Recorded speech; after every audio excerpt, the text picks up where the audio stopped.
I have been obsessed with vocal recording chains for the past couple months or so. And I think that is partly due to me getting ready to start taking studio sessions, especially in the new year. I want to step up my sound quality. Ever since my daughter was born, I had to take a break from making YouTube videos and also taking studio sessions. But now that she's getting a little bit older, I think I'm ready to jump back in and start making more videos for you guys and also start taking more studio sessions. So for that, I have been on a hunt looking for the best signal chain to record vocals with. Thanks to Universal Audio's Black Friday and Christmas sales, I think I've been able to build a few different signal chains that I can be proud of.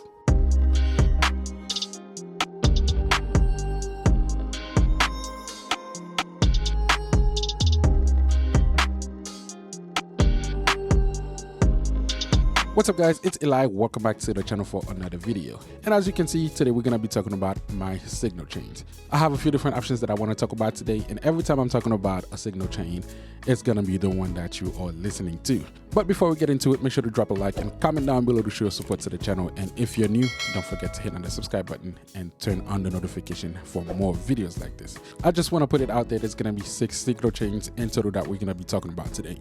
And 3 of those are what I would call the honorable mentions. Not gonna be my primary go-to, but I think every single one of them still pack a punch. So yes, I will be using them from time to time, but they're not gonna be my primary go-tos. And for those signal chains, I am not going to demo them today, but my go-to signal chains you will definitely get to hear in this video. To kick things off, we're going to talk about the SSL channel. Yes, the SSL channel by Universal Audio is a great mic preamp, and it actually is unison compatible. But for this video, we're not going to be demoing this one because it's not going to be one of the go-tos. Like I mentioned before, it's one of those honorable mentions ones. The reason why I throw this one in the list is because it basically has just about everything that you need. It is a full-on channel strip. You got your preamp, which is unison compatible. You got a compressor, you got a gate, you got EQ, everything that you could need for a signal chain. I love mixing with it. It's just not what I'm looking for when I'm recording. All right, and for the other 2 honorable mentions, we are talking, of course, about my external mic preamps. If you guys have been following this channel for a minute, you already know about the studio channel by Presonus and also the DBX286S. I've dropped a couple videos on this channel talking about the 2 mic pre's, and they actually are some of the more popular videos on this channel. But the reason why they are not my go-to signal chains is because I have not been able to achieve the sound that I've been looking for with those mic pre's. Though they are great, they sound amazing, they're just not quite there yet. I've been rocking with the studio channel since 2016, and I've recorded a lot of records through it, and I love it, right? I think eventually I'm going to upgrade the tube that's in there, but I still don't think it's going to be one of the go-to signal chains that I'm going to be using when I'm recording vocals. Now, I have been using it lately more for mixing, and sometimes when I have a problem vocal, just run it through it, and while it doesn't really solve the whole problem, but it does enhance it to a point where I can say it's usable. Again, it's still there, still an option. If I ever need to, I can always reference it. I can always bring it in, use it, but it's not gonna be one of the go-to signal chains. Which brings me to a comment that was made on one of those videos that I was talking about, the studio channel versus the DBX286S. I'm gonna put it right down on the screen somewhere.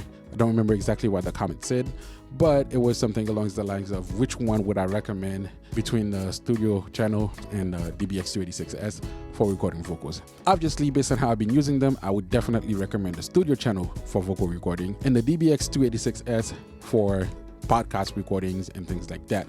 Now, I have used the DBX for mixing, and I think it sounds great on vocals, but when I compared it to, I don't think it was intended for vocal recording. Of course, when it comes to music, there's no rules as far as what you're allowed to do with what you have.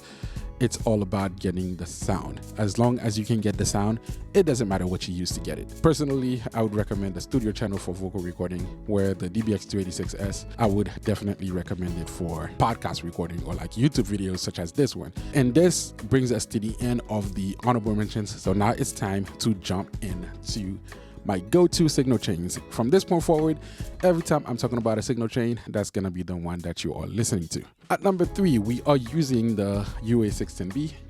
That is the mic pre that comes with your Universal Audio Apollo interface when you purchase one. And for the EQ, we are using the Pultec Legacy Edition EQ-P1A. And also that comes with the interface when you purchase it. And lastly on the chain, we have the Universal Audio 1176 LN Edition. And again, this also comes with the Apollo when you get it. So right out of the box, this is the signal chain that you can build with your Apollo interface. Do not slip on the signal chain. That's what I have been using for the past 2 years since I had this interface, and I have not been disappointed with it. For the most part, I have not been using the EQ as part of the chain. It's been the 16B and either the 1176 or the LA2A. I think the signal chain sounds amazing. The clarity, the body, everything about this sounds amazing. And this is a 2 preamp, so you can really drive it to get some of that grit that you're looking for on a vocal recording, or you can be moderate with it and trying to get more of a clean sound using it. And moving right along to option number 2. For this one, we have the Neve mic pre by Universal Audio, obviously Unison technology, and using the 1073 EQ, again Neve EQ, and the Teletronics LA2A compressor. Now again, the signal chain I think sounds amazing. The preamp and the EQ I had to get separately, while the LA2A did come with the Apollo interface, and adding it to this chain, I think just gave me exactly what I was looking for. Now this mic pre was actually the first one that I built since I started looking into building different options for my signal chain. I was gonna be rocking with it for a minute until I received a promotional email from Universal Audio, and I just could not pass on it. I still think this one has a place because the sound that it gives me is so different than the sound that I get from the next one that we're gonna be talking about.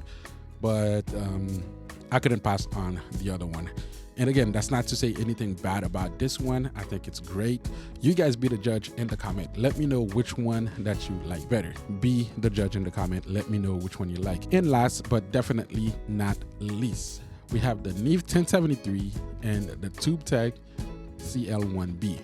This is by far the most popular signal chain out there as we speak. So when I received that promotional email from Universal Audio, I could not pass up on this opportunity to bring this into my arsenal. I don't know if I'm going to be using it more than the other ones, but it's probably going to be the first one that I reach for every time I have a studio session. I may have a specific case where I want to use this one over the next, but when it comes to clarity, when it comes to everything all around, I think this one is the one. With those 3 setups, I'm pretty much covered for everything. We got clarity, we got body, and we got mid-range focus, right? So with those 3, I don't think I can go wrong. These are the 3 signal chains I'm going to be going to most of the time. Obviously, you don't have to use them exactly like that. You can mix match compressor and EQ and preamp to get the sound that you're looking for. But so far, this is the setup I'm going to be rocking with. Comment down below to let me know which one is your favorite, and make sure to drop a like, and don't forget to hit on the subscribe button. I'll see you guys next time in the next video.